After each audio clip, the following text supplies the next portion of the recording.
Limited edition Pringles. Grilled beer brats. Let's see if it's a touchdown or a taste bud tragedy.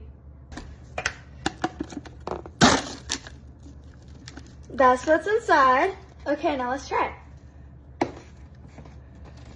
it smell like? Brats. It's good. It just tastes like a chip. I don't get beer at all like though. Hot dogs mixed with barbecue, kind of. That's good. What would you rate it? I would rate it in 7 out of 10.